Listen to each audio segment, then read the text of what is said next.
بسم اللہ الرحمن الرحیم۔ السلام علیکم دوستو، روزانہ اچھی ویڈیوز اور اسلامک واقعات سننے کے لیے ہمارے اس چینل کو لازمی طور پہ سبسکرائب کر دیں۔ مشہور محدث امام ابن شہاب زہری رحمۃ اللہ علیہ سے مروی ہے کہ حضرت حسن رضی اللہ تعالیٰ عنہ بیان فرماتے ہیں، دو نوجوان حضرت عمر رضی اللہ تعالیٰ عنہ کے زمانے میں ایک دوسرے سے بھائی چارگی کی فضا پر قائم تھے کہ اچانک کسی غزوہ میں جاتے وقت اس انصاری صحابی نے اپنے چچا زاد بھائی کو اپنے گھر والوں کی دیکھ بھال کا ذمہ دار بنایا۔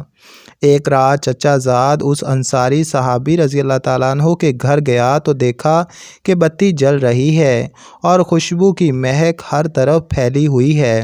آگے بڑھ کر دیکھا تو بستر پر ایک یہودی شخص تکیہ سے ٹیک لگائے یوں گا رہا تھا، اشس اسلام کی وجہ سے مجھ سے غافل ہو گیا، میں اس کی 14ویں شب کی ماہتمام جیسی بیوی سے خلوت کرتا ہوں، میں اس کی وسط سینہ پر رات گزارتا ہوں، وہ تنگ راستوں میں بے بال گھوڑے پر صبح کرتا ہے، اس اشس کی بیوی کی رانوں کی جڑوں میں ایسی سلوٹیں ہیں کہ گویا لوگوں کی ایک قطار سے مل گئی۔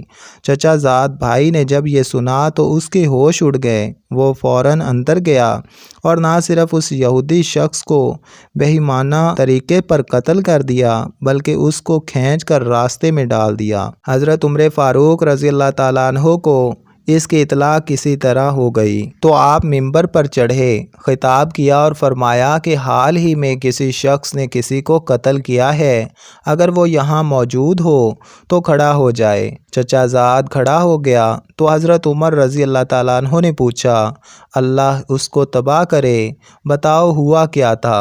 تو چچا زاد نے سارا واقعہ سنایا اور وہ شعر بھی سنائے۔ حضرت عمر رضی اللہ تعالیٰ عنہ نے فرمایا، کیا واقعی تم ہی نے اس کو ٹھکانے لگایا ہے؟ اس نے کہا، ہاں اے امیر المومنین۔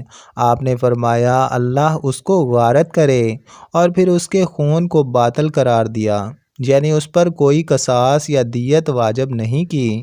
ایک نوجوان شخص حضرت عمر فاروق رضی اللہ تعالیٰ عنہ کی بارگاہ میں حاضر ہو کر عرض کرنے لگا، اے امیر المومنین، میں کوئی 2 سال اپنی بیوی سے دور رہا، جب واپس آیا تو کیا دیکھ رہا ہوں کہ وہ امید سے ہے۔ باہم مشورے سے یہ طے ہوا کہ اس عورت کو پتھر مار کر ہلاک کر دیا جائے۔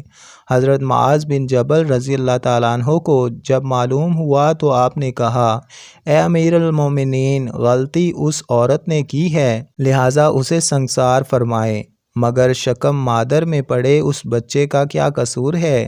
میری گزارش ہے کہ آپ بچہ جننے تک اسے مہلت دیں۔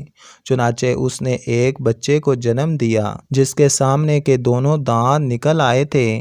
اس آدمی نے جب بچے کو غور سے دیکھا تو کہا، یہ تو مجھ سے کافی حد تک مشابہت رکھتا ہے۔ تو وہ کہنے لگا، قسم بخدا یہ میرا بیٹا ہے۔ اس کا قضیہ سن کر حضرت عمر فاروق رضی اللہ تعالیٰ عنہ نے فرمایا، عورتیں اب معاذ جیسا بچہ جننے سے قاصر ہو گئیں۔ اے معاذ، اگر آج تم نہ ہوتے تو عمر ہلاک ہو جاتا۔ دوستو، روزانہ اچھی ویڈیوز اور اسلامک واقعات سننے کے لیے ہمارے اس چینل کو لازمی طور پہ سبسکرائب کر دیں۔